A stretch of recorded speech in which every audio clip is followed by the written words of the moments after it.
Selamat malam para netizen dimanapun kita berada. Salam inspirasi bagi kita semua. Menarik begitu kan? Katanya sih begitu, AHY ya, kalau ini ada 4 poros, AHY menjadi wakil dari ya Pak Airlangga. Benarkah seperti itu begitu kan ya? Beredar hari ini terkait dengan adanya poster Airlangga AHY sudah beredar luas. Jadi poros keempat. Akankah seperti itu begitu kan?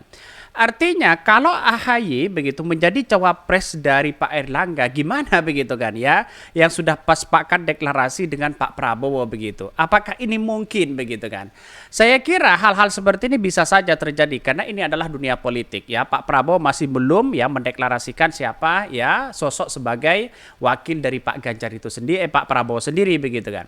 Artinya apa? Artinya bukan tidak mungkin ada poros keempat begitu. Kalau Pak Airlangga keluar juga sama-sama sepakat begitu kan ya.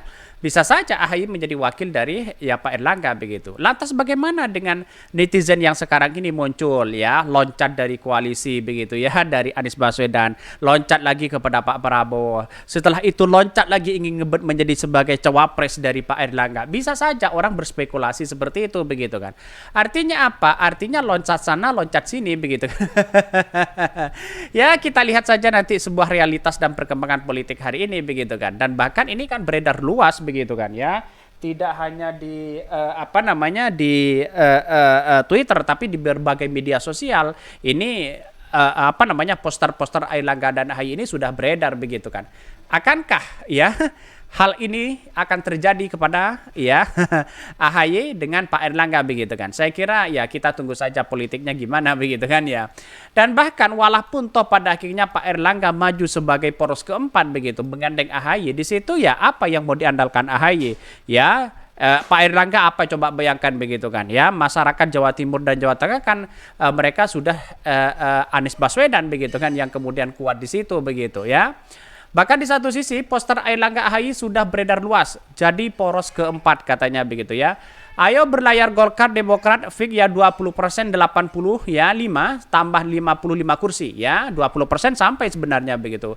Pagar tembok dan istana terkesi begitu sudah hancur ya. Tunggu apa lagi? Partai Golkar Demokrat ya isinya orang-orang cerdas katanya begitu.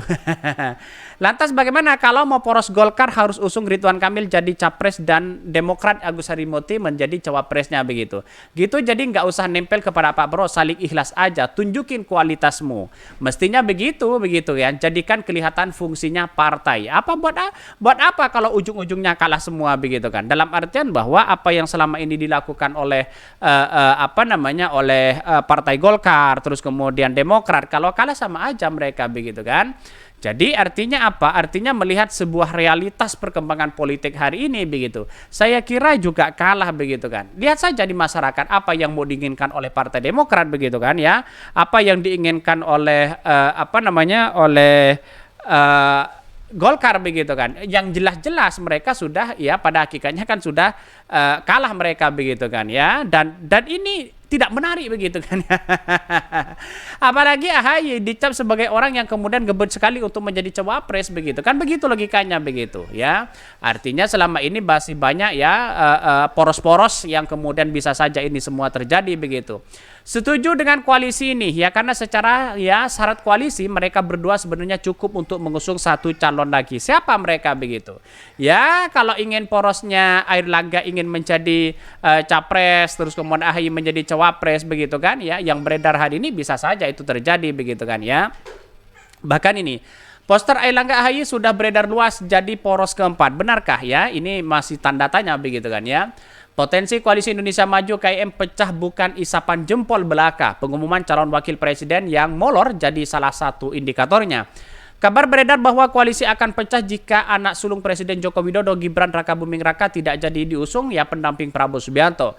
Jika itu terjadi maka PAN akan terus menjodorkan nama Erick Thohir, sementara Partai Golkar berpotensi menolak karena mereka menginginkan Airlangga Hartarto. Bahkan ya deadlock penentuan cawapres itu akan membuat Golkar mengajak Partai Demokrat keluar dari koalisi. Ya iming-iming Ketua Umum Partai Demokrat Agus Harimurti Yudhoyono atau AHY bisa diusung sebagai calon wakil presiden pendamping Airlangga Hartarto. Bahkan di satu sisi sementara Prabowo bertahan ya bersama PAN dengan mengusung Erick Thohir sebagai cawapres mereka. Ya kita lihat saja apakah ini benar ya, apakah ini mampu, ya percuma aja begitu kan. Elektabilitas AHY sekarang kan anjlok begitu kan ya. Tidak ada apa-apanya di masyarakat begitu. Apa yang mau diandalkan? Di Jawa Timur ya, di Jawa Tengah, di Jawa Barat, Banten, di Jakarta, di Sumatera, apa yang mau diandalkan dari Partai Demokrat? Kalau Partai Golkar bisa sebenarnya begitu kan. Di Jawa Barat bisa saja ada Ridwan Kamil di situ begitu. Tapi pada hakikatnya daripada kalah begitu di situ begitu kan ya, pertempuran semacam ini ya mending ngapain ya buat apa namanya buang-buang waktu di situ begitu, mending gabung kepada Pak Prabowo begitu kan ya. Skema ini bukan isapan jempol belaka, pasalnya kini poster Airlangga Hartarto berpasangan dengan AHY sudah beredar luas di platform pesan singkat WhatsApp. Salah satunya poster dari Barisan Ya Nusantara 2004 yang memang gambar Airlangga AHY sebagai capres-cawapresnya. Bahkan tertulis dalam poster ini nama koalisi kerakyatan dan kebangsaan begitu sebagai nama pengusung pasangan tersebut. Bahkan Golkar Demokrat bisa-bisa dari Prabowo usung Airlangga begitu dan AHY. Apakah mungkin itu terjadi? Saya kira juga tidak mungkin begitu kan. Apa yang mau diharapkan dari Partai Demokrat? Toh pada hakikatnya akar rumput mereka sudah seperti itu begitu kan ya. Bahkan di satu sisi peluang terbentuknya poros keempat pada Pilpres di 2004 masih sangatlah terbuka ya. Bahkan pasalnya hingga saat ini Prabowo Subianto bersama Koalisi Indonesia Maju KM tidak kunjung mendeklarasikan nama bakal cawapres.